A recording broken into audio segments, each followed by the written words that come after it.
Today, it's a very special day. We're going to Berlin to talk about the future of fashion. I have a very, very special guest. It's Olga Johnston Antonova from Russia, who is an expert in circular fashion, a motivational speaker, and a personal stylist who can give you the best advice on how to be fashionable and save the world. Olga, welcome. Thank you very much. Great to be on your program, and delighted that I have listeners through you in Romania and probably beyond as we speak English. So now the whole world is, I suppose, open to this conversation. Yeah. Thank you.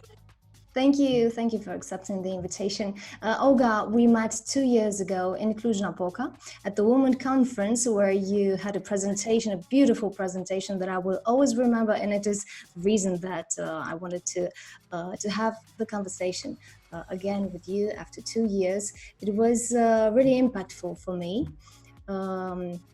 Because you talked about how fashion can save the world, and I would like to, of course, develop the subject and start with a quote that you entered in the presentation from Dalai Lama. Can you put the quote again back into the discussion in 2020? Yes, I used the quote as the opening of the presentation, as the world will be saved by the Western woman. And when I read that right on time for that presentation, because I knew it's a women empowering conference, I was coming there, I knew I will talk about fashion, women and fashion, what is the most natural connection. And then this quote comes right on time, and it really gave me power. And I looked into the quote. Why did he say that? I discovered he used it in 2009, way before our conference where we met. And very, how do I say, like, of course, as a visionary, he said that about women in general. He is saying about the Western woman. That is up to him why he said that. I'm more thinking about a woman in general and what motivated him to say that and how it helped me. Because what he did very smartly, he left it open, this comment, because we're wondering, of course, we listen to him, Dalai Lama, why the world will be saved by a Western woman? By who and how? Exactly. And somehow, we don't know. I don't know by who. But I thought, how? Through fashion. It is so obvious to me because I, by then already, have seen the connection between fashion and ecology. And I don't come from the ecology background, but I learned about the state of our world from fashion.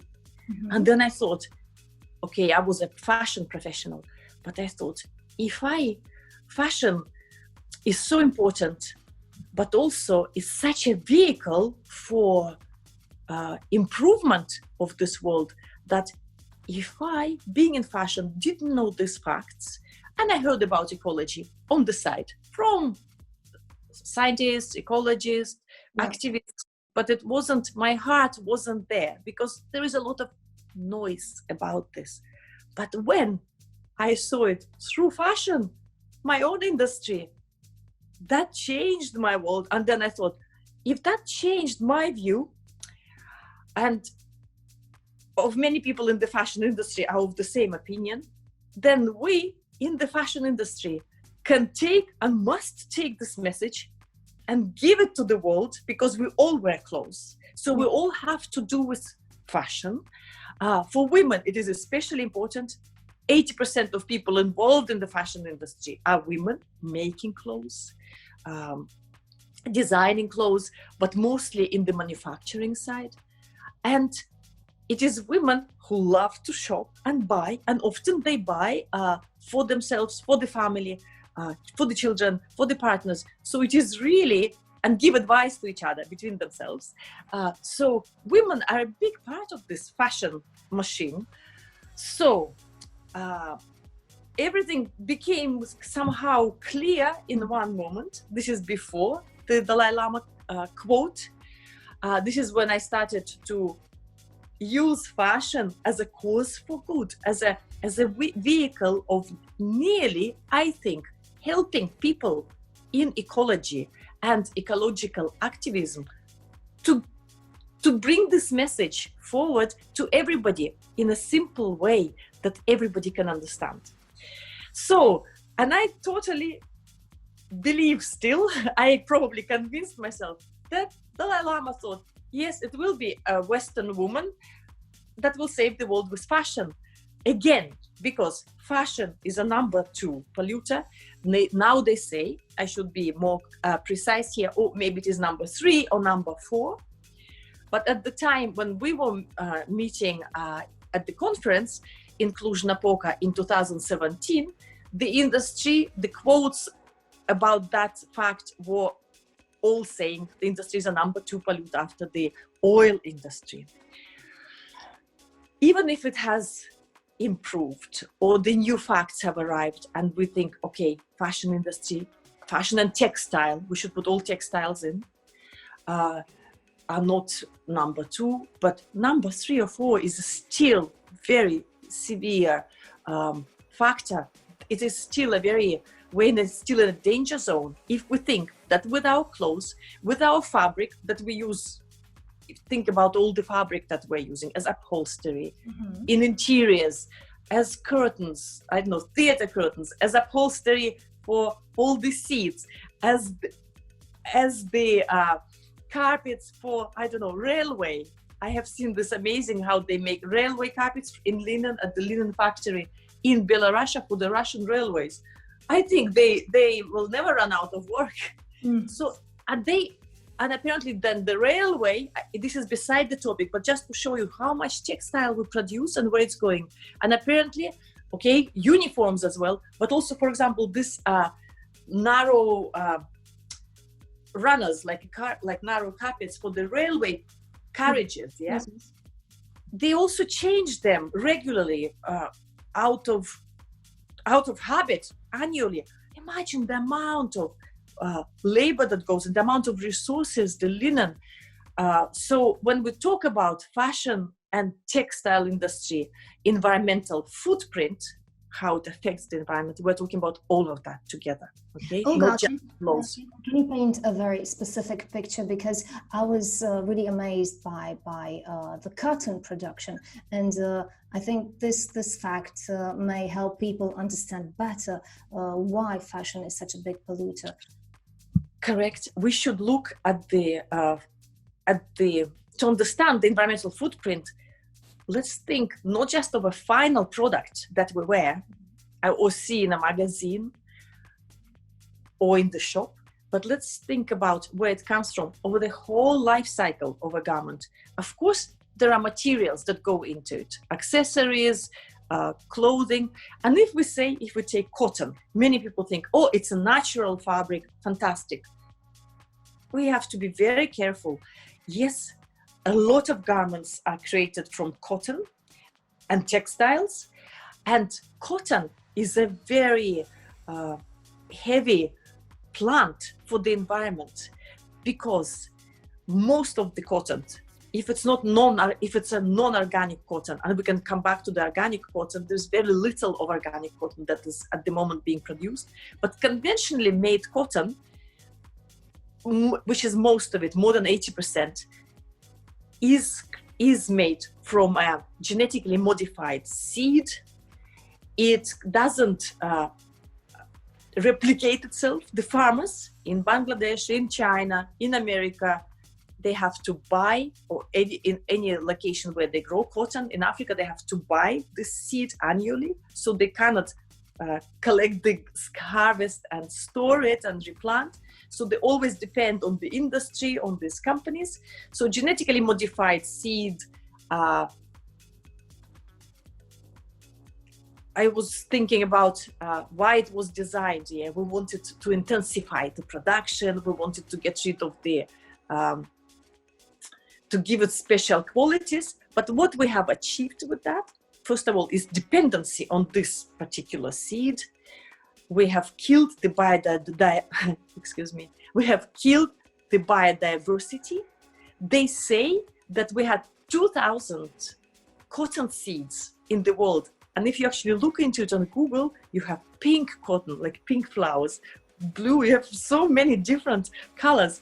Now we have this conventional cotton mostly. So biodiversity is gone, which means, and that is only the example of cotton. We have that overall in our environment at the moment, that we're killing species, that we're losing species. And often cotton is a good example that we do it ourselves. So we think we're so progressive. Okay, we're going back to the 1950s. We want this industrialization, intensification. So we want growth. So what does this cotton do? This cotton, in order to grow and to bring the harvest, requires a lot of pesticides and insecticides to grow. And the numbers are incredible, that it's one of the heaviest. Of course, these are very toxic substances, toxic to the farmers, toxic to the soil, toxic to the people that would work with this cotton, and often even people that wear it. So that amount of toxicity is required by this particular seed. And that affects environment negatively. It goes into the waters, it comes back into the food chain, and affects other living organisms and environment.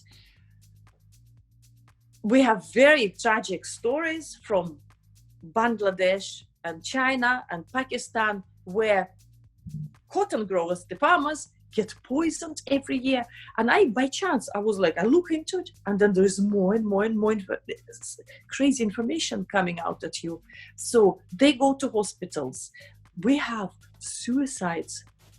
I don't want to quote the amounts because they are incredible amounts. It's not 10 or 15. It's measured in thousands, because they sometimes can't grow enough. They depend on the price of the seed. Their livelihood depends. Then of course they have to buy pesticides, insecticides, always work on it. There are photos, you can find them online, and some of them wear masks in order to protect themselves. Often they don't. They get sick, they get ill, and often they can't make their ends meet financially. We haven't even reached the part of the. And we're still on the field. Yeah, we're still talking about the beginning of the cotton garment. Yeah, so we have this issue. Another issue, even at that level, is that we often use children to collect cotton. And these practices, Uzbekistan in the past for sure was a good example. There are improvements, but there are still also sanctions against Uzbekistan, because as long as there's not enough transparency, there will be allegations that child labor is used or forced labor is used to grow and collect cotton. And I was interesting, not only that the child's labor is cheap, but apparently children are very good when they collect cotton. Their fingers are so small, and apparently cotton plant, for the good quality cotton, requires very gentle handling, so they can take it very carefully and without damaging it. Imagine. So we can go, I can give you the solutions that already exist. We can do it now, or we can do it later. So maybe we should go through all this negative cycle and then see what solutions are happening, because otherwise,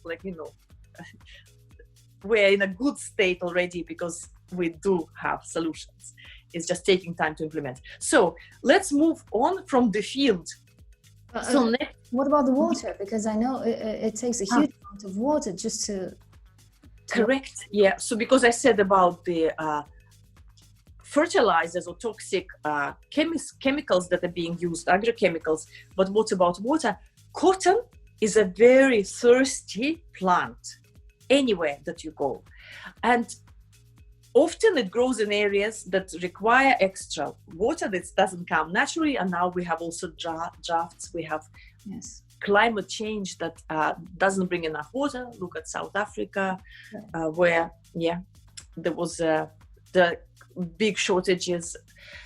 So look at to produce 1 kilo of cotton may take up to 30,000 liters of water.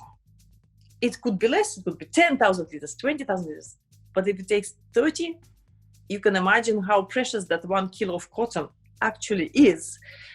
And how do we get water in there? There are different ways. Again, if I come back to my example with Uzbekistan, in the Soviet times, in order to grow the production, to increase it, it was in the Soviet Union was decided that 2 rivers that go through the country will be diverted so that the water can go into the away from their natural path, that the rivers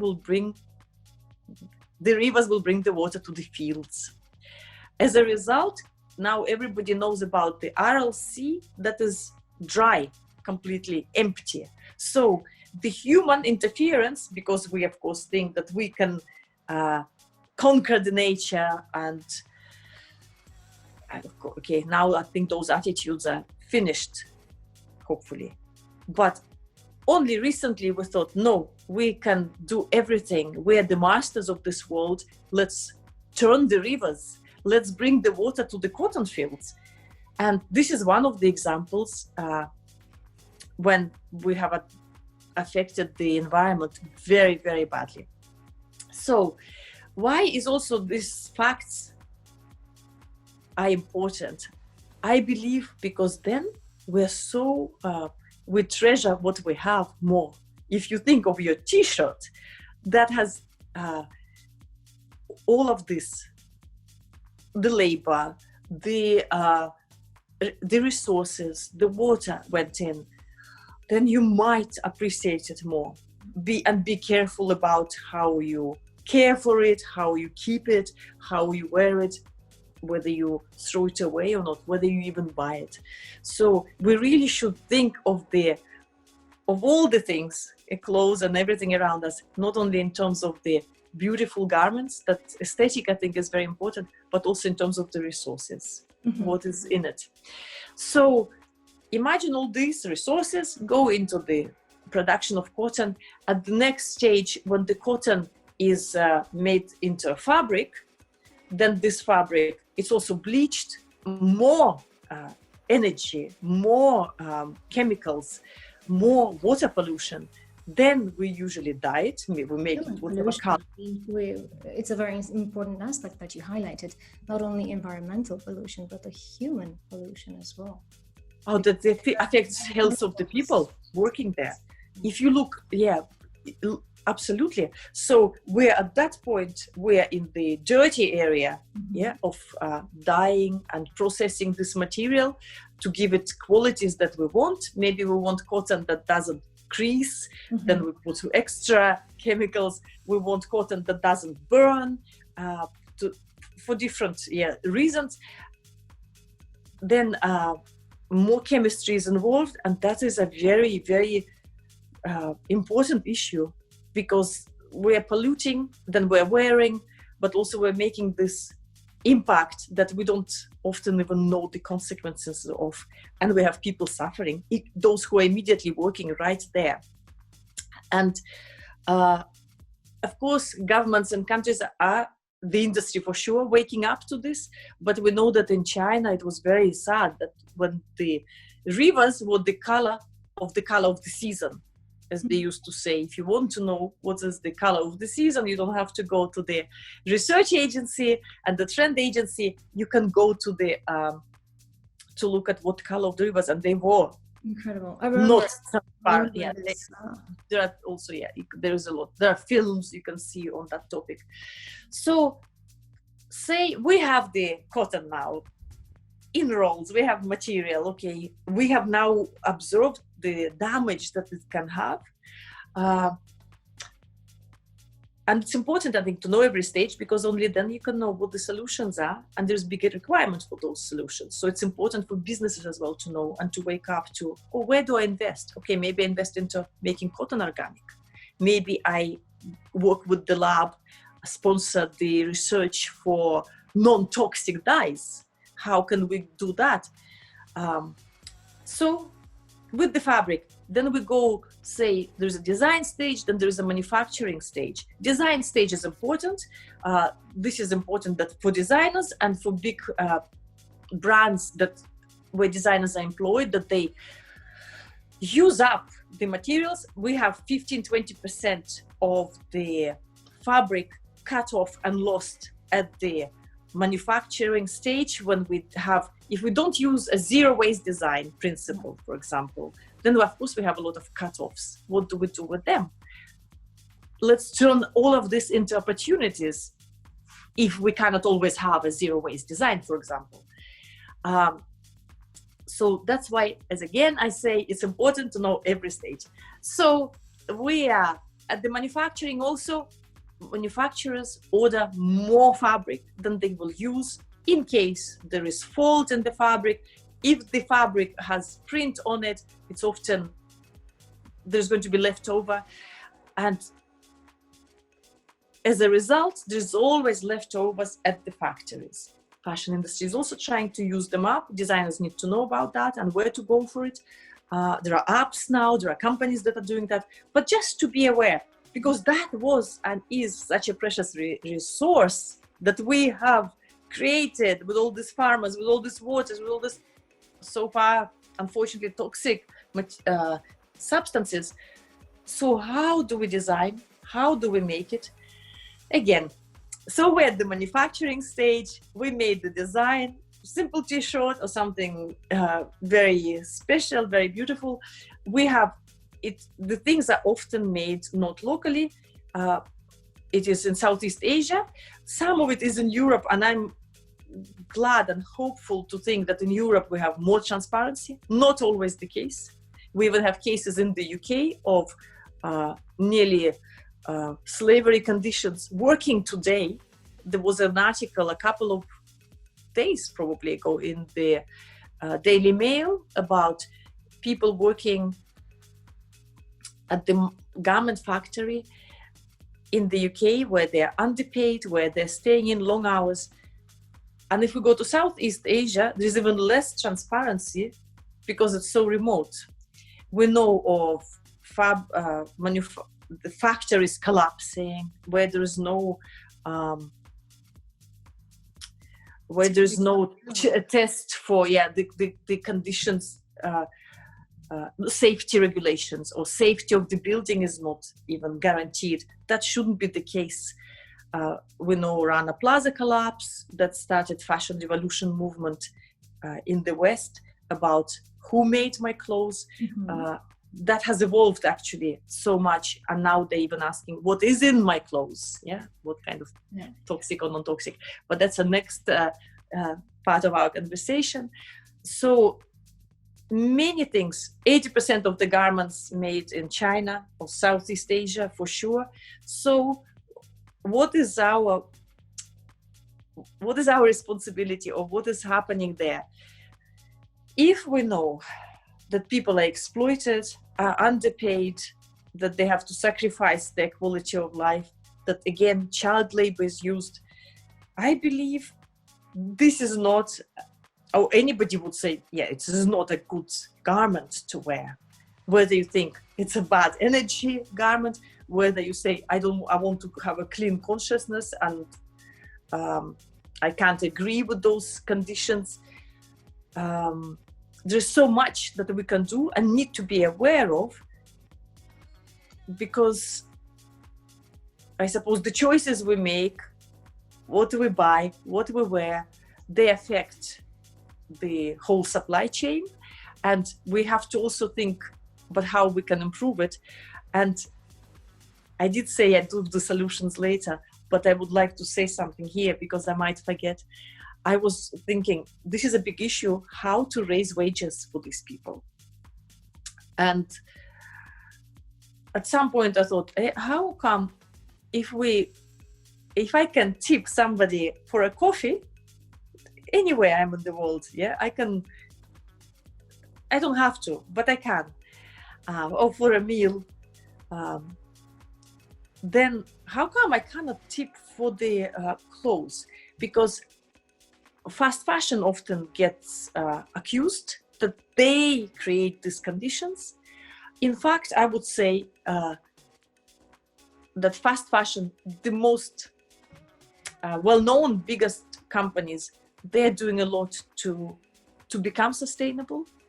Yes, people are questioning it. Is it possible? But we shouldn't forget we're so many billions, millions for sure, and 8 billion people in this world, that we need fashion as service that comes not only as very specially designed, unique items that we find here and there, and not only as secondhand, but something that people can come, pay for, wear, and look good.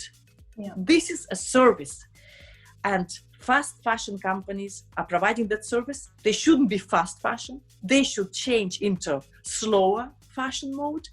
And it's usually about them that we think, oh, they have all these workers working in Southeast Asia. What do?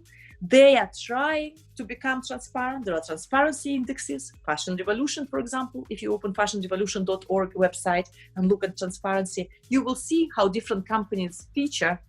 And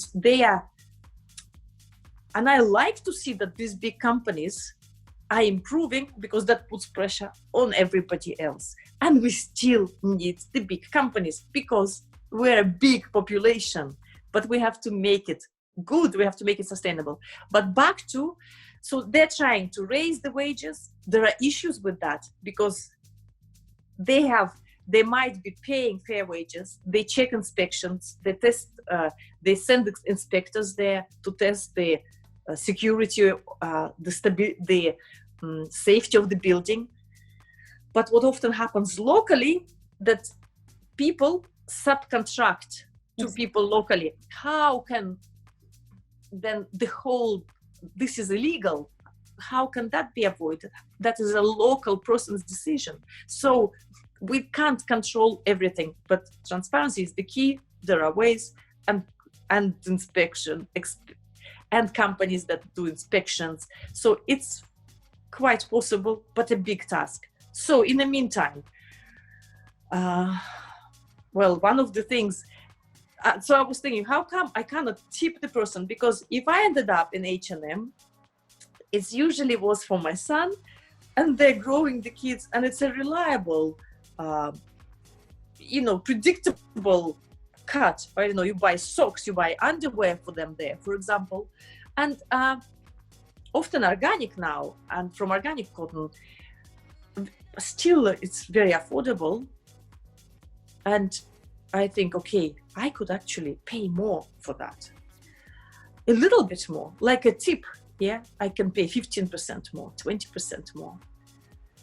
Why can't I transfer directly to the person? If whatever blockchain technology allowed me to pick that garment and scan the code, the chip, whatever you can imagine, we can, from the phone, we do anything, we can pay for anything, anywhere. Right now, I would like to pay, maybe it's a factory in Romania that I have received the garment from. Most definitely, because we have all over the country. So, and if it's something that I think, I can afford to pay more, and I am aware the situation is such, and that while the big company is trying to change, while that woman or that man is going to work because they need a job as well, and they're happy to have that job, and they're happy that I bought. But I want to be sure, I want to pay them, bypassing this whole supply chain and them. And you know what? And I shared this idea with people. And then recently, a couple of months ago, I come across an app that is being developed also by a very young startup, young people's team in Berlin. And I'm in Berlin at the moment. So it's in the air. And I was so happy to see that. And we can look them up. I will send you a link. I haven't used it yet, and I don't know if it's still being developed or it's already operational. But for sure, from the idea, they're already at the stage of making it happen. And I think that's fantastic. Also it creates this kind of connection with the brand, which is even bigger, because you actually get to know the person who created the product that you're wearing, and it's even much more of a personal experience with the brand. So I think that brands should incorporate this element into the labels, maybe with a QR, maybe with a code that should send directly to the person who did that garment, that piece of clothing, and get to know the person. And it just gets another value, the whole piece. Yeah. I don't think that the brands can encourage shoppers to pay more, to tip. I think they'll be accused like, you don't want to pay, you want us to tip. But there are people like you who want to But they should connect us with the maker, and that is happening. And then it will be our task of saying, actually, I want that maker's bank account somehow and wire.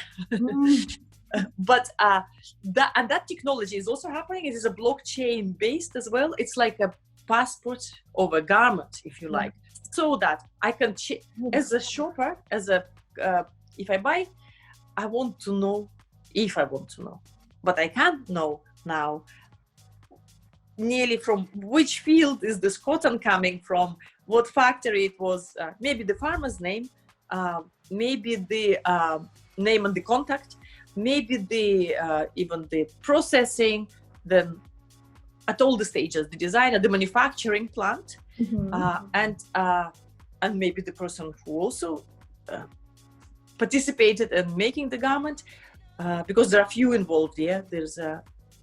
It comes through stages, the garment assembly, but I can trace back, and also what is important, and we're coming now to a solution without mentioning the problem, but such an ID, a passport on the garment, allows me after, as a user, not only to see where it's coming from and the history of the making, but also allows me to look, what is the care conditions? Is it washable? What degrees? What the care recommendations? Instead of a usual label, it will be electronic.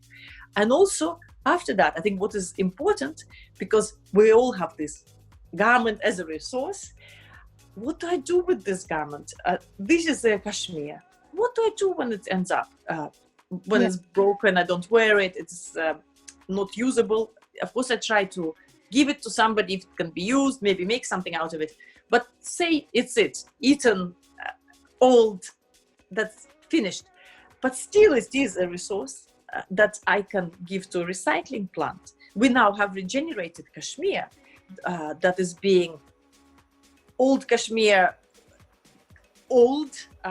then the ones that are cut-offs from the factory being put together and regenerated, processed, recycled into a new fabric.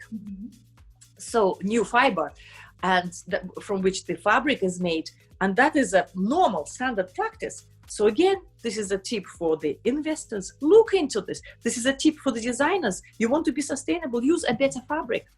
Regenerated cashmere or another fabric, all available. And as a and as a recycling plant, at the moment in a recycling plant, they have issues. They don't often know what it is made of because the label is already not readable. And it's important for them because they can only at the moment recycle mono fabrics. They can't disassemble. There is technology, but it's not scaled yet. So they put cotton with cotton. They put wool with wool. And of course, that passport ID, that chip, that technology would allow them scan instead of now women standing there, and they really learn on how to identify the fabric. And I have been at such a factory here in Germany, outside of Berlin, that processes a lot of fabrics and old clothing. And I can talk about that more, but it is really, people are so well trained. They perform, 500 operations in order to identify the proper stream where this garment will go. Maybe it's no good, it will be downgraded, or maybe it's good, it can go to be recycled. if it's a mono fabric like wool, or it goes, if it's in a good condition, they check everything, it can go to second hand. Mm-hmm. So it's also a very big business, and recycling is important to make our world sustainable, the fashion industry sustainable. And solution was mentioned, this kind of blockchain technology or passport ID. There's a company in Berlin called circular.fashion that is implementing that technology. Mm-hmm. And there are other companies, but these are really, because they're circular, they're really thinking about how to keep the garment in a circle. And this is the idea, because after all the trouble of growing or getting the material, we have problems with every material. Viscose, wool, we have cruelty on animals, we have toxicity, again, processing it. We have, we take resources, even metal and stones we use, we take it from the ground, while we should be thinking, can we recycle, upcycle? What is there? How can we substitute? Can we grow it in a lab? Mm-hmm. There are solutions. So because we cannot take anymore, and we've seen at all the stages, so materials, it's not only cotton, other materials as well, processes become making it into a fabric or a material that can be used to create an accessory. Imagine in a garment, we have zips, metals, we have buttons, we have so many materials that we're using. And if you look at shoes, for example, you'll be surprised. There is, there's kind of plastic, there is wool, there is glue, there is fabric, there is metal. There's so much, especially if you take a sneaker, for example, they are like, there's so many layers of stuff, rubber, that could also be natural and could also be very toxic. And also then there's a question of processing it, recycling it. And again, the same factory in Germany, the company called Soex, they actually collect from H&M. They have technology of recycling shoes. It's working. It's not hugely scaled yet, but at least there are solutions. And to create those solutions, a lot of research and development, years and cash was put into it, so that we can stop offending the environment with our clothes, that we can return it. But the first stage is to become aware. Yeah. And this is a very long story of one garment, and we haven't even completed. We kind of jumped to the end that we can recycle. But in the meantime, if you think where the footprint from the garment comes from, when it's made, okay, we said there are issues, leftover fabric, social issues, and then we are shipping it. It crosses the world to reach the shop, the retailer. Then we're looking at the footprint of the transportation. Then we have a lot of retailers now selling online. Do they use green transport? Is their scheme allows free returns and people order 20 garments without, I try it home and I return the rest? Footprint. These practices need to be addressed. Packaging. By regulation, they have to have plastic or something that is protective, that the garment is not damaged while it is being shipped. Boxes used to be new. I know many companies are now saying to their customers, we're reusing boxes. We hope you're okay with that. And we have of course, plastic. Also, we have substitutes and we have recycled, so that we don't keep using up, consuming fresh oil for that. So at every stage, there are issues, but there are solutions. And this is the future for the investment, for the business, and for the improvements. And it comes from not, for example, me being the ecologist. It comes from me being loving fashion, being a stylist, helping people to look good, and then seeing not only you can look good, you can actually change the world. And especially if you're a woman, because you're buying for everybody, and then you decide if they wear it or if you get rid of it, How do you get rid of it? And also tell them this.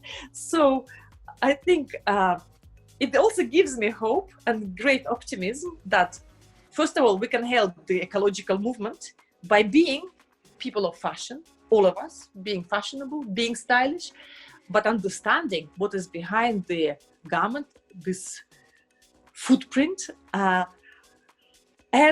So we can help, we can still keep enjoying it. And I think it's such a fantastic thing that we can also learn how to reduce the environmental footprint, and that will help greatly with our climate change. And as I say, I wish we did not have the issue. I wish I was never in my life talking about climate change. There are enough topics that are interesting and important, but unfortunately, this is the most important at the moment. And if with clothes and accessories, I can improve that, and even if it's a number 2 polluting industry, in a way, even better, I can improve a lot in the fashion industry. Each of us can. Buying less, wearing longer. If buying a lot, I'm not into minimalism. I'm into freedom of letting people have as you like, but choose correctly, create a beautiful wardrobe. There's nothing wrong with being a collector, but you treasure every garment, and you keep it, you use it. I had this conversation this morning with my daughter, and she is 21, and she said, "Oh, can I borrow something from you?" I said, "If you find." Because I don't have so much beautiful stuff, and she says, "Oh, you have a lot of stuff." I have, but I say and she agreed, because I said, I have a lot of stuff. I don't want to. I often pass it on, and of course I don't throw away. I find either a new owner, and I know I can give it to the recycling, but I find recycling is anonymous, and I'm attached to my stuff. I don't want to just give it to a recycler. Well, unless it's the old socks, they recycle them. But anything else, you don't want to, or at least I don't want to. I don't want it to disappear. And I said to her, I have simple things, whether you find something that suits your mood today or not, and I don't get rid of them. And she said, "You have a lot." I don't get rid of them because as a stylist, I know every single piece, I will make a statement out of it. A simple statement or a wow statement, but it will be statement. And I look sometimes at something very simple and I think, I don't wear it much, I don't need it, but I don't want to give it to people who will not be able to use it, and they will probably get rid of it, They might use it once or twice, and I know it sits there in my wardrobe, and one day it's so stunning on me, and I'm so happy. So let it sit there, and then I do again. I'm very careful now that with what I buy, and usually I like to buy from designers and have the emotional connection. And my mother still can make clothes for me. Yeah, I remember that she used to do it for you when you were young. And she now I have beautiful stuff. Yes. And I that is emotional connection that is so strong, and that is priceless, and that is so unique. And often I wear something and we thought it could be Chanel.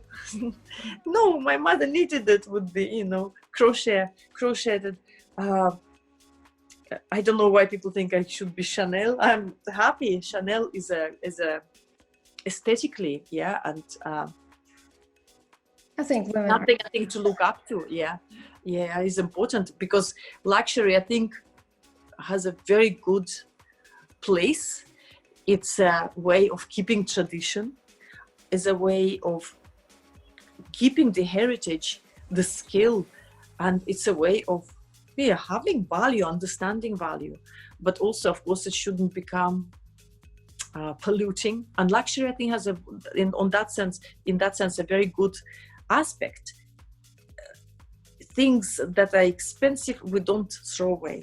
So in a sense, luxury already has in it this longevity included, because we treasure it, we put a lot of money in it, But with more reports that we were hearing from some brands, well, in the past, now before, of course, coronavirus, that even some luxury brands, that the conditions where people are working are not great, that they are not paying good salaries.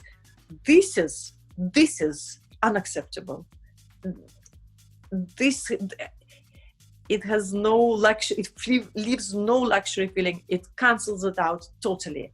And that is a problem. So we do need more transparency in the fashion industry, and there is realization by the brands that they have to become better. And now people, especially after lockout, the coronavirus, they many had to face themselves at this situation, their wardrobes, their purpose, their plans, their values, and re-evaluate. And a lot of people say materialism is not the priority for me. And that, of course, means possessing many clothes or having new clothes. So that's important. Brands said, okay, we also, many came up with fantastic manifestos during the corona. Actually, we can't sell now and we don't want, well, we can't sell now and we don't mind. We won't be producing another collection. We will sell what we're not selling now in the autumn, and that's fine. And let's have 2 seasons, not even 4, and of course not 24 as we got used to in the last 20 to 30 years of fast fashion. And I think everybody was competing with everybody, not only fast fashion, but the luxury was also like, yeah, we want the cruise collection and then the pre-cruise collection. It became too available. It's lost its value nearly. Yeah, it's too oversaturated. We became, and again, as long as you're paying people and as long as you are socially correct and not affecting environment, do that. But that's not possible, and that's not the fact. And you cannot keep going at this rate. You can't grow like this without affecting environment. And again, I want to make a note on the environment. Again, I wish I never had to think about the environmental issues. But we cannot afford not to think about them, because so through fashion I looked, oh problem, and then I saw, it is not even a problem. So it is a disaster. I don't want to scare people, but that's how I felt. And then I look, and why is that? Because we humans, by our activities in every area, in every industry, we have started changes in the world that are unstoppable. And it's the first time that the humans started it. Humans didn't start the ice age that changed the way of life on our planet. But we have started this. We have launched this by the way we are working, by the way we have created industries. And this new geological era is called Anthropocene. And this Anthropocene, I'm amazed when I got to that level. How come I don't hear about this on the news? Why don't they say, because of Anthropocene, we now have a flood, we now have a fires, we now don't have rain? Because it's because of that. Because if they use that, I know, strange word, it would be clearer. What is Anthropocene? It's a new geological era that we have started. That means we're losing flora and fauna, but also that's why the temperatures are rising. And if they don't stop, the next stage, our own lives are, and they are already under question. But because I'm not the expert, I'm not claiming here, but in a basic way of explaining, it makes total sense to me. So, and I thought, how come the scientific ecologists, the news that are about disasters, they're not connecting the two simple facts, because that is very effective. Because what's the point? What's the difference what I wear today or my daughter if there's no tomorrow? But also the point is that, and we can change that, but please give us the facts. I am amazed that it takes so long, and maybe again the fashion industry has this power to bring it forward. Like last year, Greta Thunberg has created such a big stir, and people are surprised, or the different responses and reactions. But the bottom line is, when the scientists were telling you about this, you didn't pay attention. Or when ecological activists were telling you about this, you didn't pay attention. You're paying attention to a child. Mm-hmm. And then you are having whatever, even you're discussing this. But we are funny creatures, humans. Yeah, we ignore facts and we're not spreading them correctly. And okay, children are telling us, but the fashion industry, because everybody wears, can really send this message out before it is too late. It's true. It's true.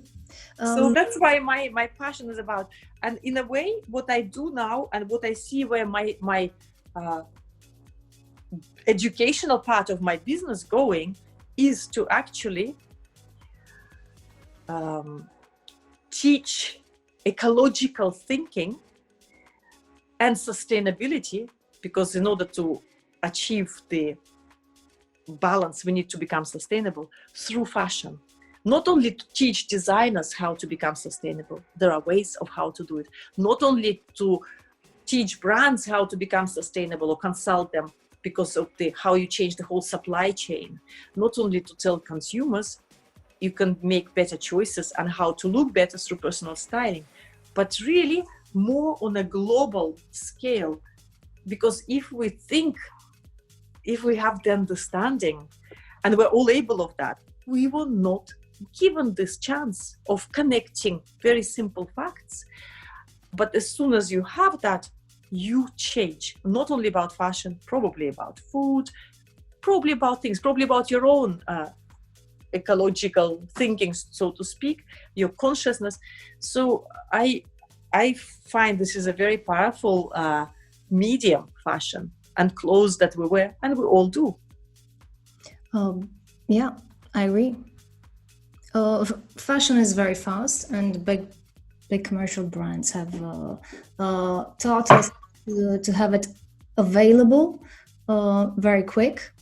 The fashion is changing very quick. You see a lot of tendencies from different decades, maybe in 1 year, maybe 5 influences, which is very fast, really, really fast. And the desire to be up to date, to keep up with the trends, is also high among young fashion buyers.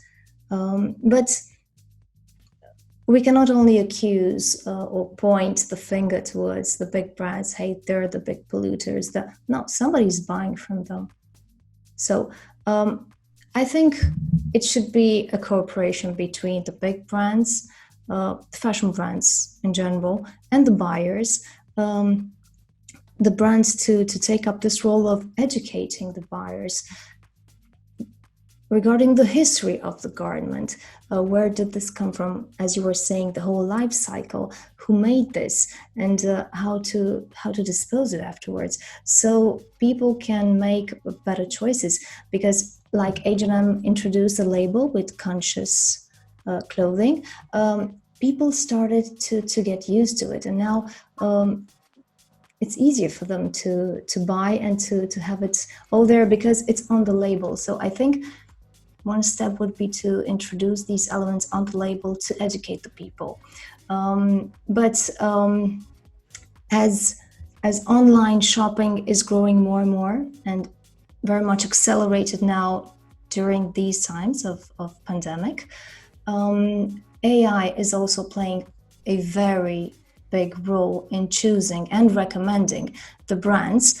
And when you will not be able to go through the malls, to go through the stores, to pick your own clothes, you will have the search engines and the virtual assistants who will recommend the most sustainable and the most responsible brands. And I think the conversation that you started many years ago on fashion sustainability is really important, because it will be the norm once the virtual assistants will be the norm in choosing fashion. How do you feel about technology blending into fashion in order to speed up sustainability and the ethical part of the business? If we start with technology, I think technology offers us great solutions. In coronavirus times, we saw that even fashion shows can go online. That means people don't have to travel. So there's no environmental footprint. Designers can still show without being physically present somewhere if we cannot. And people, the whole world, can get access. Questions remain. Quality of that interaction. We are right at the beginning. There is already technology, virtual reality technology, that allows for that, but is not that allows for us, the viewers, to watch, to maybe decide on what we like. There are virtual models that wear virtual clothing as well. So all of that is possible. Now, next stage would be to make this such a high quality experience that buyers that buy for the department stores or the boutiques don't have to travel. Because in the past, a job of a buyer that stocks up chooses the collection for the shop was to travel, and they traveled a lot, well, depending on the retailer they were working for, on the brands. So, and they would visit trade fairs, they would visit fashion shows. With fashion shows, not everybody could get into every fashion show, so they had to still follow some representation in the media and the showrooms, of course. So there's that job is going to change dramatically, because they will be able to access that virtually. They do say, no, touch is so important, I need to see how this will be when we wear it, when it is against your skin. But the technology is only developing. People can get still samples, I'm sure. And there must be a next level of technology that would answer all those questions remotely. So that is, and that's what is happening at the moment. And another question remains, of course, people like to interact as well. This is if I think about the fashion shows, that they like to meet the designer, they like to have the atmosphere and make personal connections. So of course, certain things will not disappear and go into the virtual world and online, but there will be combinations, there will be more interesting combinations that are possible. And with virtual clothing, I write as a journalist, but I do it for the Russian publications, so I cannot unfortunately send you to read that article. But I have written recently about 3D design, fashion design and 3D clothing, and that exists only virtually. And at the moment it is popular, it's becoming popular with people who want to be different, with Instagrammers, because you can buy already, it's for a couple of years, you can buy a garment so that you can only take photos of yourself, publish it for your Instagram account. Yeah, so it's exists virtually, but that is being developed. And what is practical end of it, apart from the gaming end and apart from the fun end? Even though people say that when they're wearing virtual clothing, they can try styles that they haven't thought about. Mm-hmm. And they haven't, not even with the stylist, they saw themselves in a garment or in an outfit or in a color that is like, they did it for fun because it's too much, it's ridiculous. And then they liked it. And then they thought, and then probably everybody said, no, that's cool. And they said, oh, I can wear it now. In fact, I'm here semi-quoting the owner, the founder of a company that produces the first luxury 3D luxury virtual clothes. It's the company called The Fabricant, and they're based in Amsterdam. So they, of course, experiment with it a lot. You can see them on Instagram. And they, a year and a half, the spring 2019, they sold the first garment for which $9,500 was paid in cryptocurrency. It was sold to tech people in Silicon Valley. And the lady that who bought the garment. We are talking about a virtual garment, right? Virtual garment, yeah. She is not. It's very interesting because they said, this family, they said, I understand from the media you can find a lot of articles about that. So watch The Fabricant and the virtual garment, the first sold virtual garment. They say, really, we're not about fashion, we're not from fashion, but we understand the value of it. If you possess the first ever virtual garment sold, then you possess such a big part of history, so that can only increase in price. And of course, it exists as files, but it exists as an image as well. And the lady is not an Instagrammer, or a Facebooker, but there are pictures of her in this fluid, semi-transparent and beautiful garment. And if you go on the account of The Fabricant, now there are other companies as well. I just keep saying this one as an example. You find amazing, beautiful things. And I have interviewed for an event and for the articles a Russian designer who is doing that. And interestingly, she said it's a young designer, fashion designer, who is learning the 3D programs herself. And now she already started a 3D designs fashion garments virtual shop, all within the last couple of months. And yes, there is demand among people that are aware, people that always break into new stuff, they innovate, working themselves in innovative areas, in media.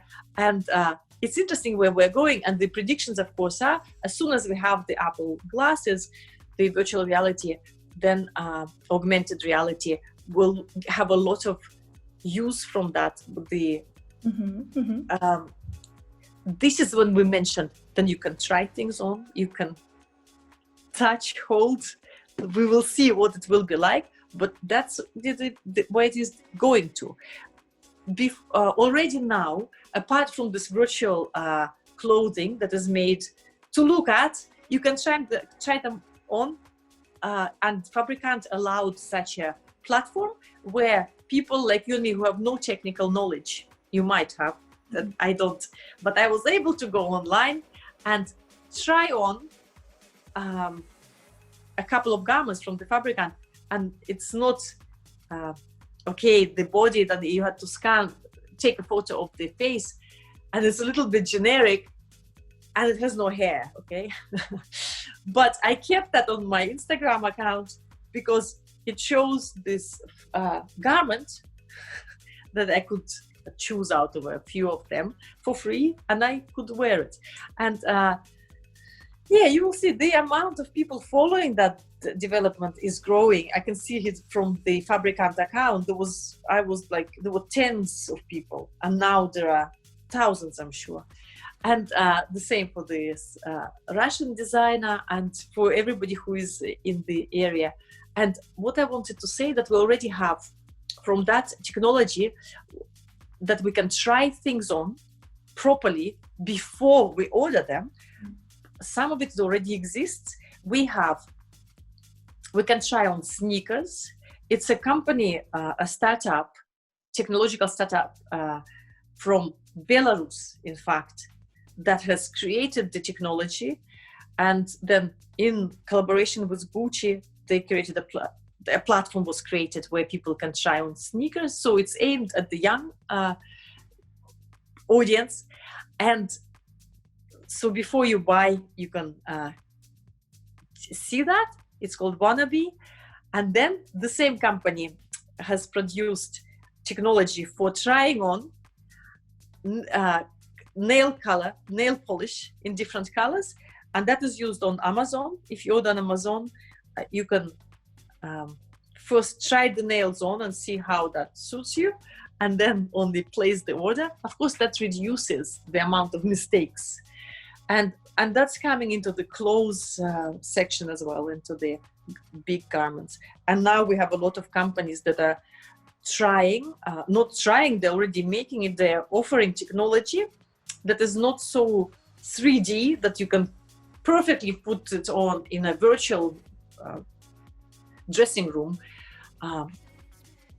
That exists, needs to be developed further. But we have a lot of technologies that would scan and measure up that the fit and size that they claim that they can help me to choose the right size for me when I'm shopping online. There's not trying it on, but the fitting. There's a company in Japan, Zozo Town, who's doing that with a personalized by measure bodysuit, and then the app retains all your measurements and recommends you. So I think this is clearly the way forward for fashion, to have your own virtual store where you can try different recommendations, different styles, and let's go a bit further, one step further, and have all those beautifully designed just for you clothes printed in 3D with machines, which is already happening. And then you reduce waste, you reduce unethical working, you reduce so many things. So it's totally customized, Yes. Totally made to order. There are issues, of course, with this 3D and what happens next. But I think when you have the garment that is so unique, you keep it. Adidas also has a 3D technology to make a 3D sneaker, and people who are interested in how that works should look into it. And that's also a good example, because by creating that, they're also looking at how they can reduce environmental footprint, what goes into that 3D printing process. So we have fantastic things happening in fashion. In fact, if we talk about materials, remember we said, cotton, natural doesn't mean good. It's polluting, and it's in fact unhealthy. And the solution for that is organic cotton. And for many, many materials, there are these solutions. But on top of everything, we have now fabrics that are bioengineered from nature. For example, to replace leather, we have leather based on the mushroom mycelium system. We have... And they use those even for the sole of the sneakers, the mushrooms. They can be used as a part of anywhere where the leather can be replaced. So that can be used. Things like pineapple leather doesn't already surprise people, because now that's made from the part of the plant. So we have many equivalents. Now it is more things growing in a lab, like we have the spider silk that doesn't, of course, exist in real life, because spiders are not, they produce the strongest net. If you think of a spider net, it doesn't break. So it has very good, the scientists noticed it has very good qualities, and they reproduced it based on that in the lab by using, when nobody is damaged, by using natural yeast and sugar, basically, materials. And you can see that online. The company is called Bold Threads, and that's an American company. So the process is described, And you can see the garments. Stella McCartney made a dress out of it a couple of years ago, and that was shown in the exhibition in the Museum of Modern Art in New York, when there was actually a history of fashion exhibition looking into the future. We have fabric made of orange fiber, discarded orange fiber, and that was Ferragamo that made it also 2 or 3 years ago when they created a collection, as I say, from orange fiber. And it's interesting if you think of that solution. Of course, in Italy, we have a lot of oranges and orange juice drinking. And so there's a lot of organic waste from it. But the scientists found a way of how to put it back into making a fabric. Mm-hmm. So And from trash to treasure. absolutely. So it's Circular fashion. and the more you look into the fashion, the more you see there are solutions that they all come from nature. Mm-hmm. And this is amazing. Of course, they need technology. We wouldn't be able to make things in a lab at this level without our contemporary knowledge and understanding of DNA, I don't even know the names of these technological reactions that needs to be and conditions that needs to be created in order to grow fabric. But all of this, we possess that knowledge, but the base idea comes from the nature, and the material comes also from the nature, because if you're mixing sugar and yeast to create fabric, what is a more natural fabric there is? And now we're not only making fabric like the pineapple leather, because those leather substitutes, they have to have a coat, a plastic coat, to stop, to give it leather-like quality, and that is a big disadvantage. And I think these are all temporary solutions. Now scientists are looking into totally plastic-free leather made in a lab. And I have met people from such an enterprise, and they're supported. It's an American company, and there are scientists working on it. And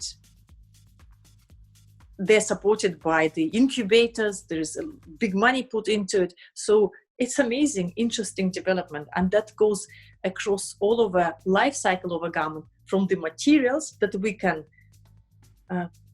either regenerate, like we at the moment put a lot of plastic bottles back into recycling, back into the fabric, combining them probably with fiber made out of coffee grounds. Coffee grounds also give us fabric that is being combined. But in terms of plastic, it's great that the fashion industry is helping the bottle industry, the plastic industry, to collect all of that. We know a very famous example again is Adidas, and collaboration with the company called Parley for the Oceans, when the bottles and discarded waste out of the ocean, plastic waste out of the ocean, and nylon nets as well, collected, and they're recycled and they're put into the garments that we wear. I hope this is temporary, because this is where the deep ecology aspect kicks in, and you think of the product life cycle even after it is worn. So what do you do with the plastic again? How do you? Yeah, but because we're stuck now with this plastic, we use plastic, we discard it, we put it back into the cycle, again, only to have it in the system. But at the moment, it's fantastic, because at least we found that solution. Instead of always creating new synthetic fiber, we can recycle. Long-term run, not during our times, I think we will overcome that problem. And there will be, I am sure there will be a possibility, there is a possibility for a plastic-free world, plastic-free at the level of a plastic of today. And because it's interesting, I also know a company, and I met them at the Copenhagen Fashion Summit. In fact, Copenhagen Fashion Summit is something to watch out for, because that's where a lot of innovative ideas and people and companies meet up once a year. This year it was moved from May to September. So that's taking place, and they already existed for 10 years. It's 11th year. So that means these issues in the fashion industry are not new and not of yesterday and not because of coronavirus. People, really, the big players was thinking and acting on it already, as we can see, at least 10 years and before. And why did I say about Copenhagen Fashion Summit?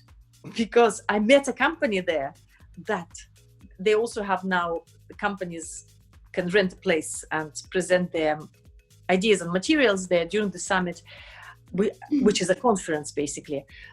So this company I knew from just research, Mango Materials, another American company. What is amazing? They produce polyester, and the method is most unbelievable. And when I learned about that, and then I even met them, I just felt, I think we will have every solution.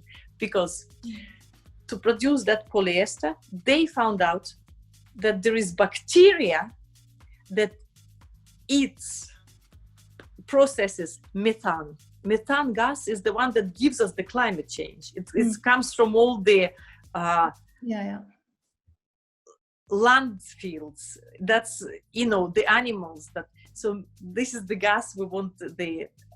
We don't want to affect the environment. So if there is a bacteria, which is a natural thing, that lives on this methane, it absorbs it, eats it, processes it somehow, ingests it. I don't know the correct term here. And then, as a result, what it gives, it produces polyester quality material, and they're able to take it on a very small level. But I was holding the threads. They were multicolored. I have somewhere photos of it. And so when I read about that, Mango Materials, I thought, wow, the nature can solve not only its own problems that we give, methane gas, but methane exists not only because of humans. If there's a bacteria that can utilize that, and on top of that gives us polyester, I just thought, leave it to the scientists, but tell people everything is possible. It's very positive. There are solutions. We just didn't look in the right place. They are in the nature.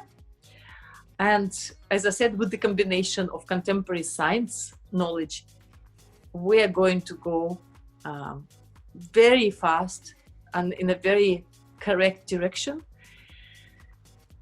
Only what is not perfect is this Anthropocene, the new geological era, the climate change that is developing. Do we have enough time? And I know we didn't mention Sustainable Development Goals, but that's where the word sustainability comes from. And that's from the United Nations, both the word sustainability and the program, Sustainable Development Goals, that are our anchors. They orient us which way to develop sustainability, which means sustainability is to allow the Earth to exist without losing its planetary, its balance. To keep sustainability as a term is a way for us, the humans, of such work of living and working in such a way that we are not pushing the planetary boundary, that the Earth is sustainable by itself, that it's allowed. So when I say that we don't break up the planetary sustainability, that's what we're aiming at. So that we're not, otherwise, this balance, when it's broken, there are many systems involved, it will not repair. And because the climate change and the temperatures are rising, it's not able to regulate itself, to keep in this difficult balance. But it's possible, because when the body is healthy, it's a balance of systems. But every system has to function perfectly. The same for the world, for the planet. And so our purpose really is to keep the planetary sustainability intact, to allow it to allow the planet to stay at that healthy level. And then, of course, we talk about sustainability. Oh, the business has to be sustainable. That means, of course, that has to exist. We want to have a socially sustainable issues are connected to responsibility, the issues that we have mentioned, that people have to have a good level of living. And but it's really, if we don't have a planet, we don't have other issues. Or if we're suffering from the climate change so much, then we can't attend to the issues of fashion or looking well. So it is so important. And Sustainable Development Goals were designed by the United Nations to tell us that with this climate change, with this developing Anthropocene, that at some point there is a tipping point from which there is no reverse. Mm-hmm. And they say it's 2030. That's 10 years. That's like, it's very, very soon. But they have designed the guidelines of where we can improve and must improve. We don't even have an option. And some of them we've discussed today through the fashion industry, and every industry is trying to achieve it. And so if you look at those goals, you will probably understand how it fits into the fashion industry, and from that, how it fits into our daily lives as well.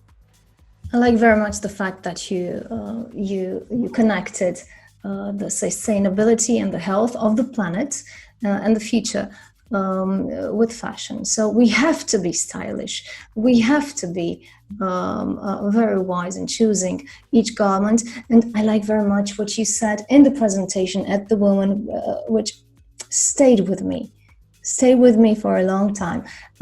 You said you have to choose every garment, every piece of clothing as a piece of art. I think so. Yeah, to know, just like a piece of art has history, just like it is exposed in a museum. The painter, what you said before, the life cycle of the product. So in order to save the planet, we have to be stylish. We have to be fashionable. And I like very much your message that we can change the world by just paying more attention to the way we dress. And we have to dress every day. Fashion is imbued every day in our life. I mean, you cannot stay without clothes, you cannot stay without water, you cannot stay without food. So these are among the biggest polluters of the planet.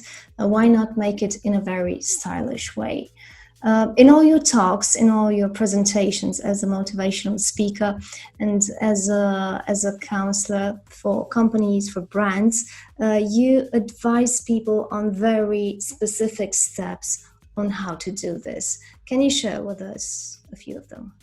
What are your advice for brands and for consumers if they want to be sustainable? Mm-hmm. So yes, let's separate. So for business, depending on what part of the life cycle of a garment your business at, you should address, of course, sustainability issues at that level. But if you're a brand that does, for example, you're a supplier, or you're a transport company, so what can you do as a transport company to become greener so that the delivery for the fashion company can be green? As a retailer, what can you do so that you sell so well that people don't return, that people are pleased, first of all, that you choose what you sell very well as well. Maybe you only go for sustainable brands. Maybe you don't go for sustainable brands, but you go for such brands that will last, that also will be changing, but also that you help your consumer to build on the existing wardrobe. And that is a responsibility of a retailer. And be very careful of how are you using marketing, what you're using it for, especially now after coronavirus.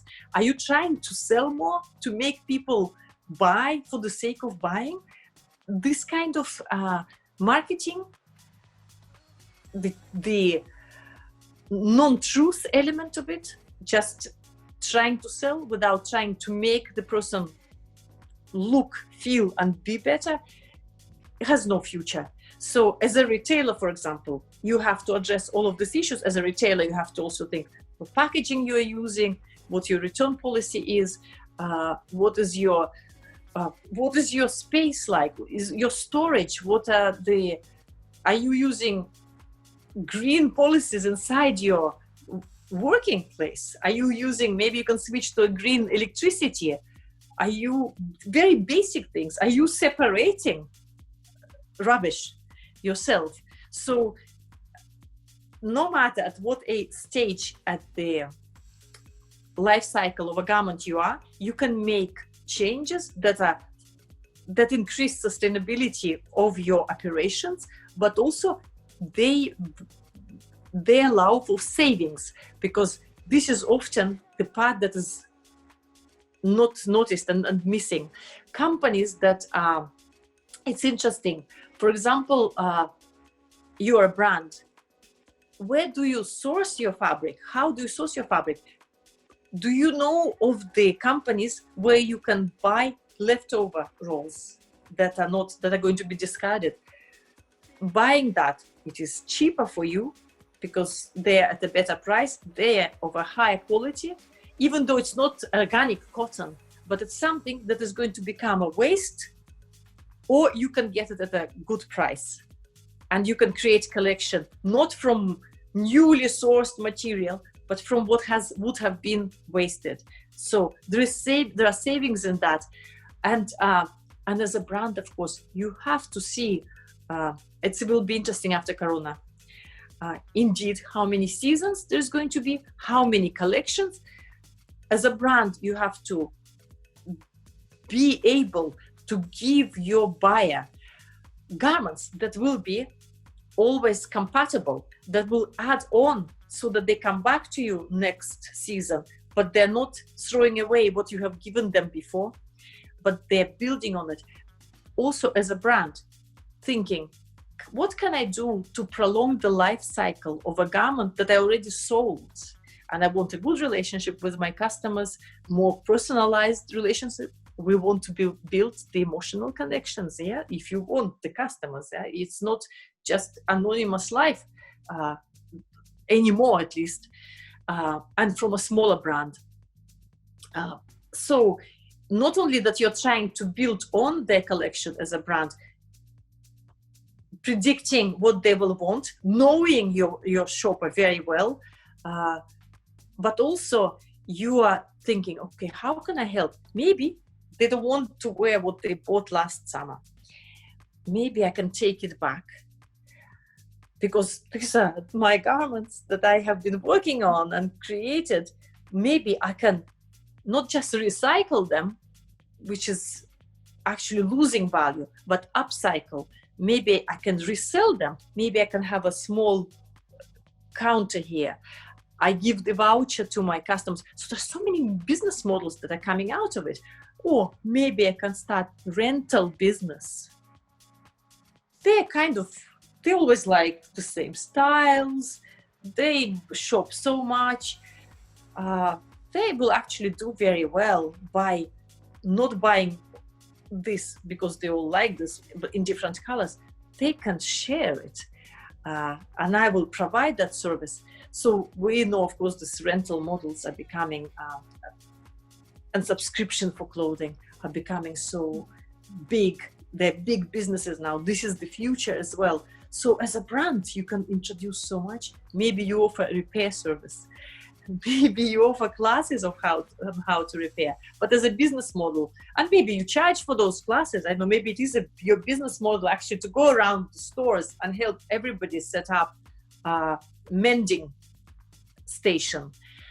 There are companies that have been doing that for a long time.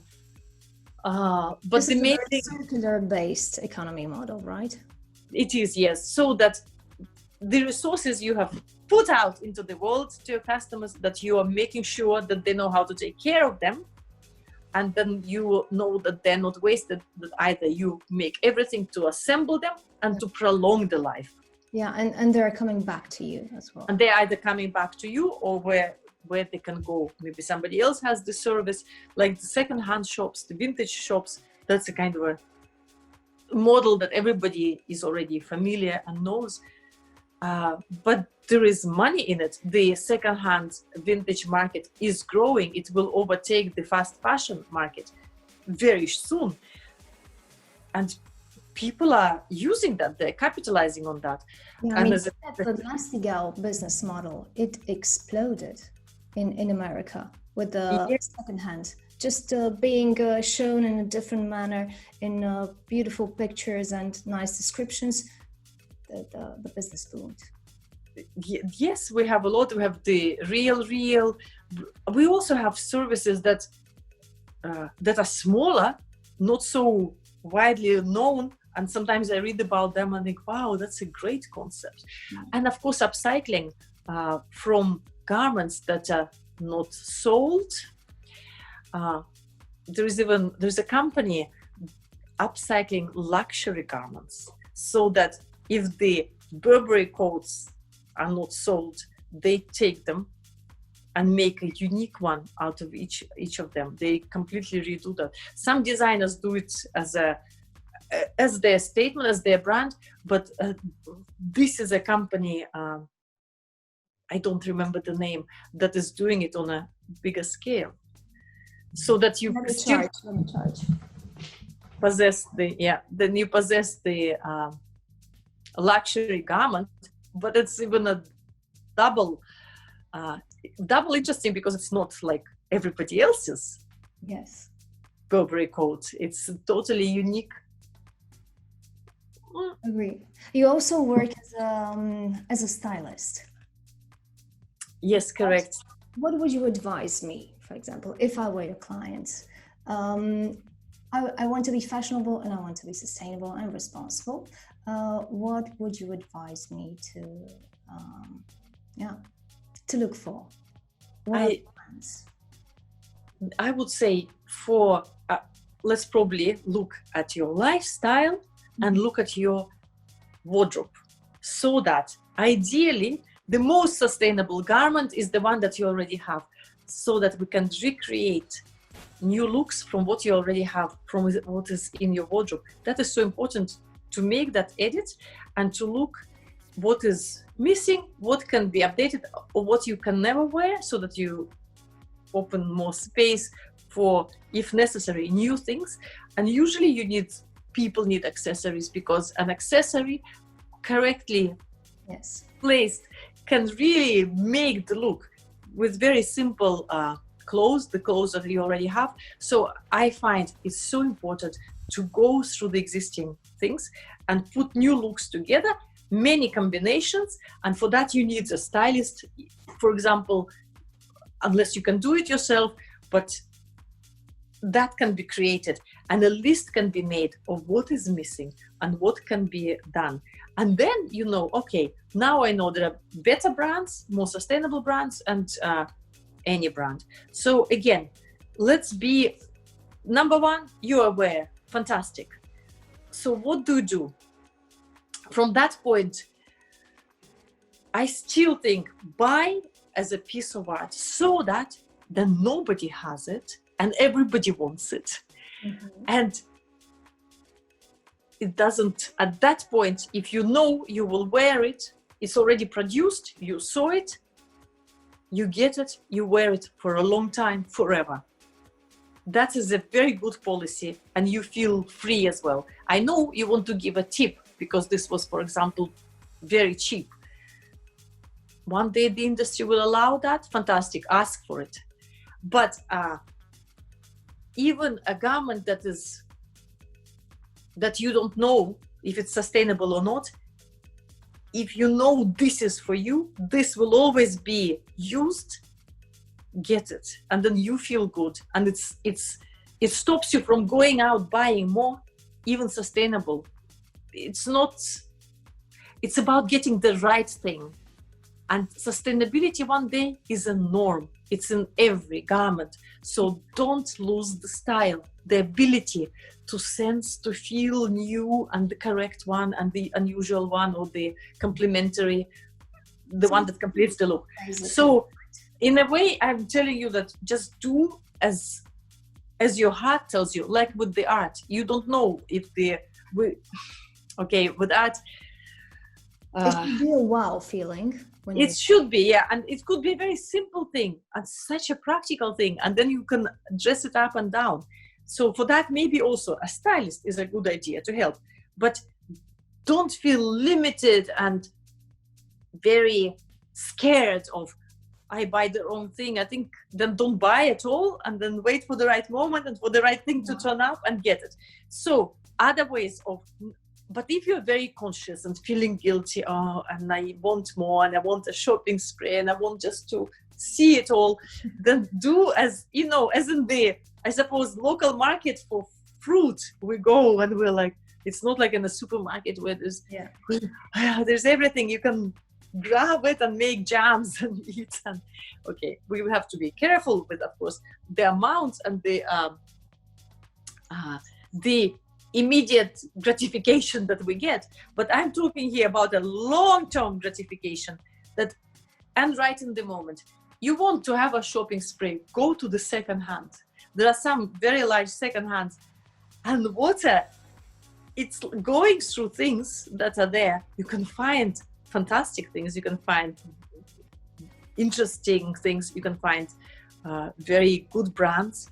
And if somebody, I suppose, has a desire of immersing yourself in clothes and actually knowing I can afford all of this, some of these things will be very, very cheap, and you can buy. Go for it. You go for it, yeah. But of course, be smart. Just don't grab it. Again, is this a piece of art? Yeah, you probably found a piece of art in this pile.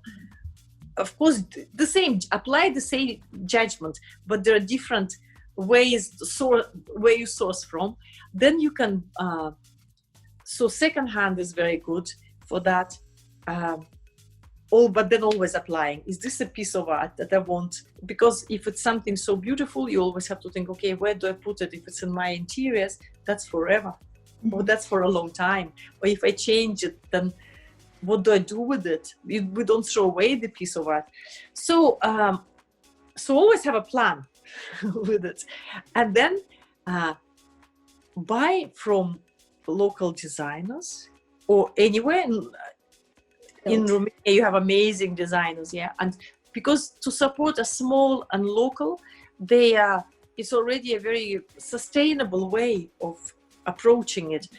And also, usually you will make a personal connection, especially if you go to their studio or atelier, and then you talk, and they will help you. A designer with a good eye would put a wardrobe for you together. You can even bring stuff and say, look, what can I do with this? And maybe you can get something upcycled, remade, remodeled. And so I think these are the most interesting ways of how to create a wardrobe. Instead of going to the anonymous store. Mm-hmm. Of course, stores are trying not to be anonymous. And if you're going for luxury shopping, then also you're being treated as a person, and it's very nice, and you're tempted to buy. And if it's the right piece, buy the expensive piece, because then this, as I say, sustainable in a sense that you don't throw it away. So what else did I miss there? Then we have these options of renting. Mm-hmm. That's maybe more unusual, but in some countries it's very, very popular. Yeah, we have it. You have it, yeah. So of course, look into that, support those. See, sometimes I saw fantastic offers. So many garments. You wear the whole month. You can buy something that you really got attached to. I think it's a very good way of trying out. And so many options, really. But I think these are the main ones. And repair, restyle, and buy from sources where you enjoy. And for people who have no interest in going for experiences when shopping, and we respect that. Yeah, we all, sometimes people grab bread from the supermarket and they don't go to the baker. So if you have no time and that's also, there is service that exists, then if you go to the brands that are available everywhere, high street brands. When you're in there, also check the label. As you said, there's conscious collections, there's organic cotton, there is certification that says, that gives you the explanation of whether this material is better, whether the practices are better. And there is an app already that existed in my presentation 2017. I have given the name of that app. It's Good on You app. Since then, I met the people who studied it also at Copenhagen Fashion Summit, where you can test the brand and check it. And what else is, you can test what, for the how environmentally good it is. You can always go online for a brand that you don't know and check if they have sustainability section, if they calculate the footprint. For example, Reformation, it's a brand from Los Angeles, but it's a Californian brand. They now open stores in London, and they're growing and spreading. Spreading they're becoming more known. And it's interesting, on their website, you can also see they calculate the footprint of each garment. So with issues, there are issues even with them. There was something came up recently, but they're trying, and I think we should support that, and we learn from them. And if, as a business, you should know such brands. And so as a business consultant, then I for example, know where to look, and I would say, these are the examples that we already have. What can we do better? And we would sit down and see, we can improve this, that, and the other. And and then go please to the website called Sustain Your Style. This is a non-profit website that is created by a person that I know personally. And I have worked on that website for the Russian audience.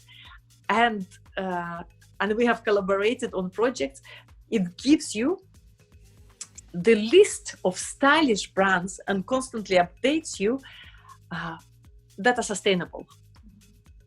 So there is an Instagram account. So have a look, and I think that's in English and in Spanish as well, and maybe in French. And the Russian version is coming. I'm at it, but distracted by other work. But English version is good enough. So I think that would give you a very good sense. And also it describes very well what is sustainability, why we have it. So all the things we talked about today, probably without going into the 3D and the future technologies, but the facts, what made the industry environmentally dangerous and socially responsible, and the role of all of us. So Sustain Your Style is the website. I'm going to put it on the screen so everybody can see it and check it. Olga, you live in Berlin, one of the most avant-gardistic cities in the world, where the birthplace of art, of music, a very rich and dense culturally city. What are the trends now in fashion in Berlin? Berlin it's interesting in terms of fashion. Of course, it is an avant-garde city, as you said, in culture terms, in art terms. And I find it fashionable, even though you might get different opinion. But it's the fashion that is more a street style oriented fashion, like the youth fashion, comfort fashion, interesting cuts, without being pretty. I think it's a place, because there's such a big club culture, then that affects, I think, how people want to dress as well. And that's a big crossover. I think the main fashion point of Berlin is that you can wear anything or nothing and it's all okay. And I think that is so important, because when we talk about fashion trends, we have to also be careful. We should be more individualistic, but we do look at what is going on. Of course, it's inevitable. We live by associating ourselves with certain groups, with certain codes, visual codes. So that's inevitable, and that's on what fashion is based. But style is the number one. And that, I think, Berlin allows for individualistic expression. Freedom overall. I'm just thinking of London. London may be more experimental and even daring. Mm-hmm. But Berlin, in a different sense, is all accepting.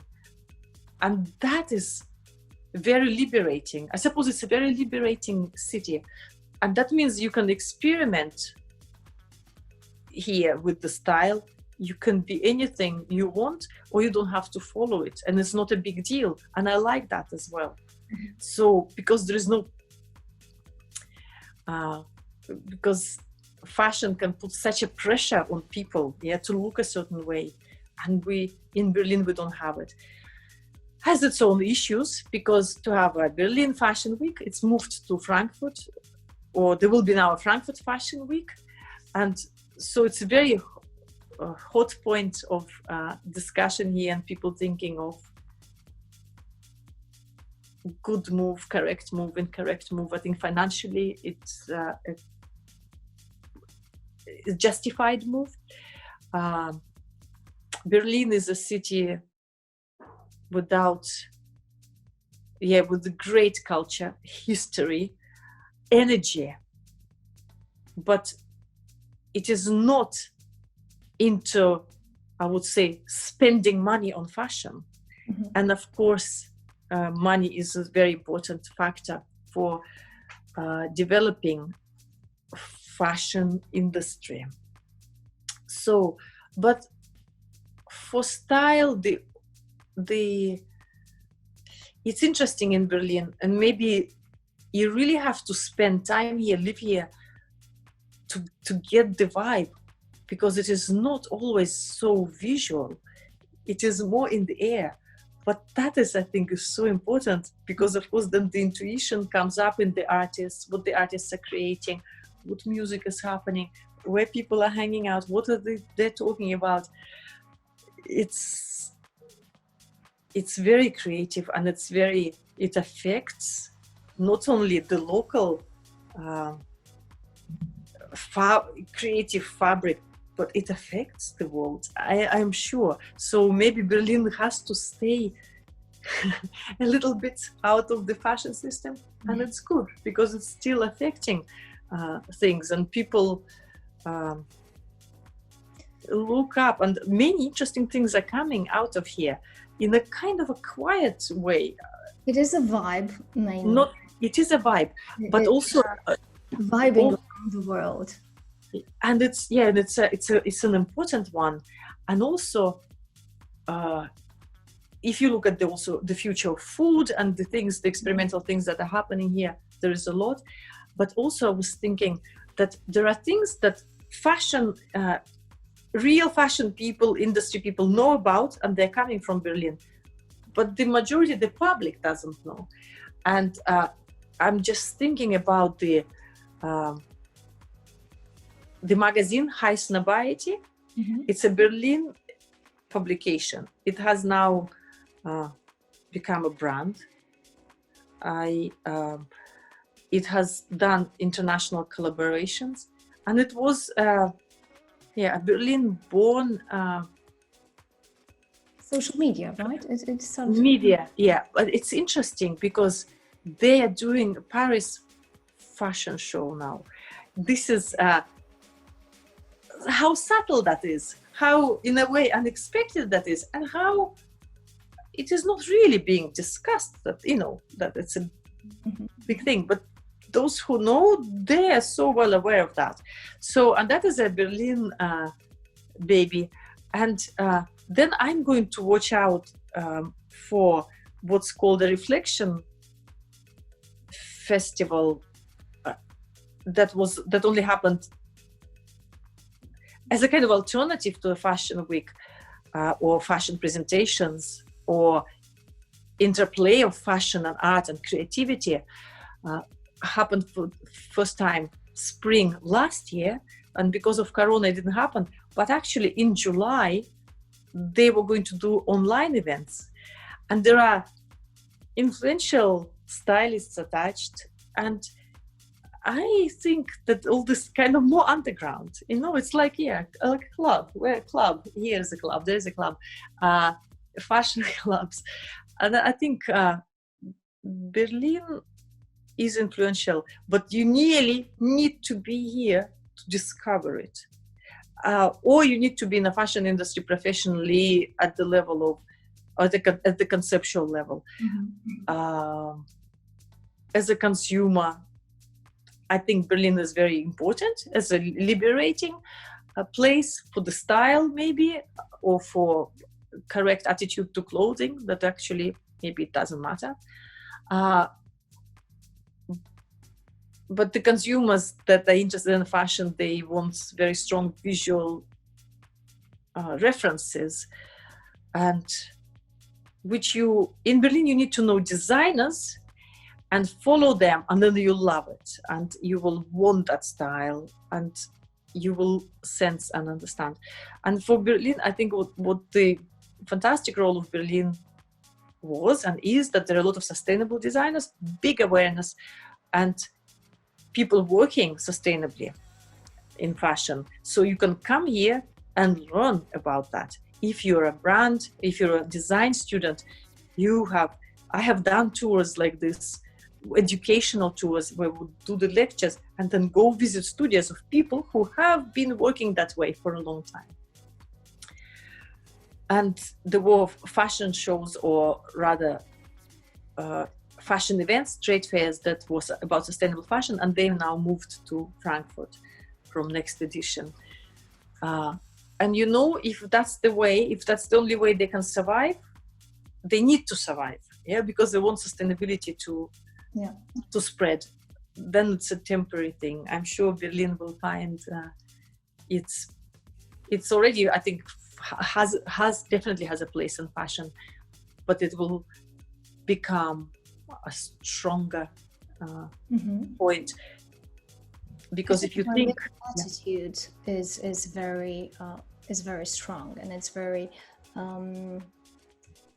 it spreads as a vibe, as a scent in fashion, and most particularly in style, shaping style around the world. It's that kind of specific Berlin attitude that you feel it in the air. I am glad but you're not far from Germany, in Romania, so I'm glad that you have that awareness, because a lot of people would not know of that. German fashion, what is it? And Berlin as a fashion scene, but I think it's amazing, because that's where fashion is connected. The art world, the fashion world, the creators are, it's kind of it's not closed, but it's a tight, interactive circle. I think I like it. It's very, in that sense, it's very alternative, of course. Yeah, I lived in Amsterdam for about 3 years, so I'm used to that very small, encapsulated atmosphere, that avant-garde and specific Germanic, Nordic nonchalance.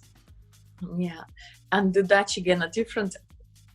In Holland, in Amsterdam, you actually find the Center for Sustainable Fashion that is open to public. It's like a permanent space. I was going to say museum. It's not a museum because it's not that old. The museums usually is a treasure of the past, but this is a reflection of what's happening in fashion and sustainability in fashion.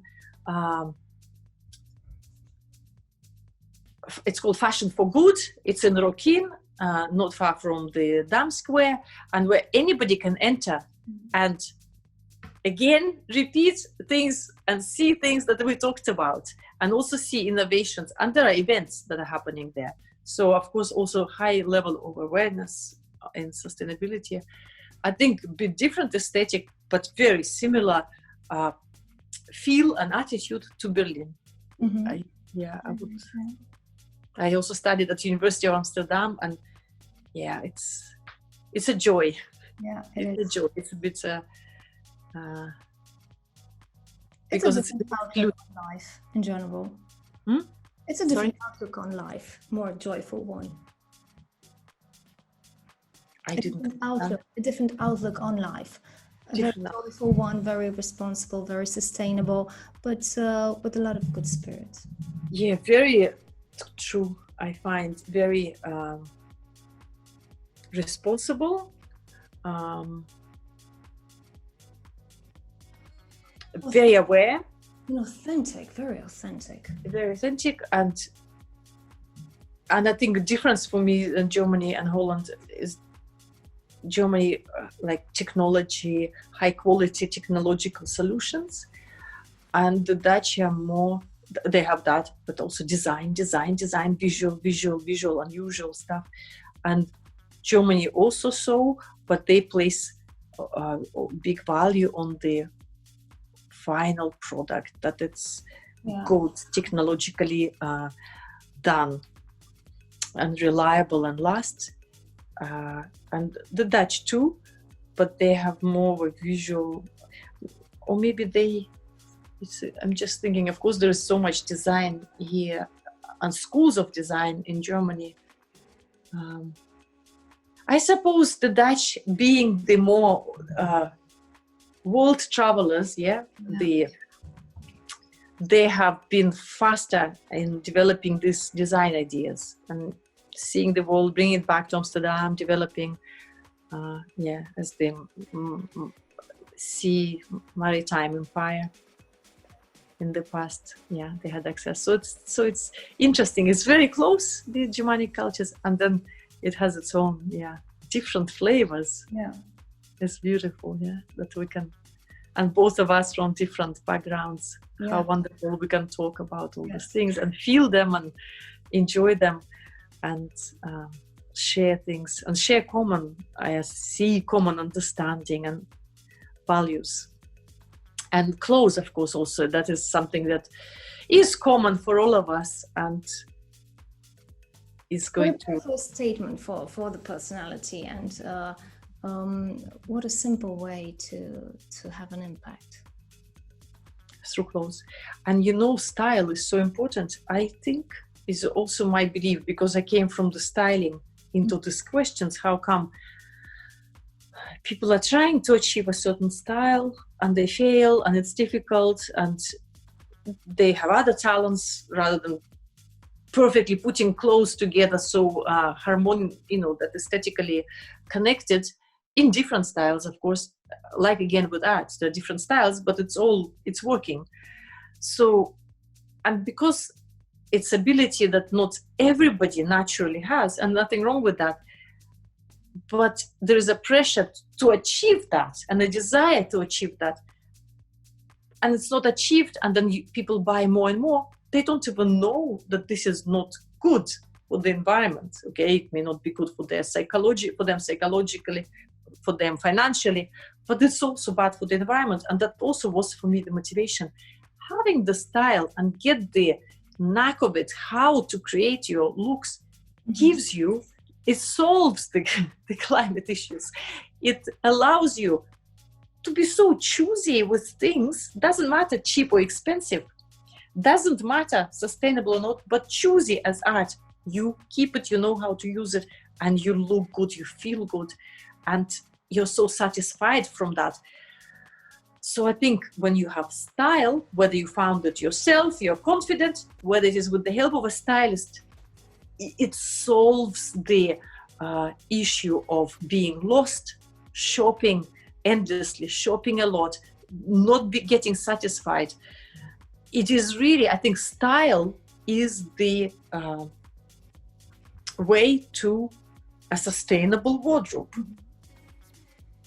Olga, I'm very pleased that we had this conversation, and honestly, I hope to see you more educating the mass public, not only the companies, the mass public on how to make responsible choices and how to be stylish, because I would love to see your opinion as a Russian woman with sustainable fashion as a mission, living in Berlin, breathing the Berlin air and the trends in there and transmitting them into the whole world, because through YouTube, through social media, we're open to the world. So I would really love to see you more educating us in terms of style and sustainability.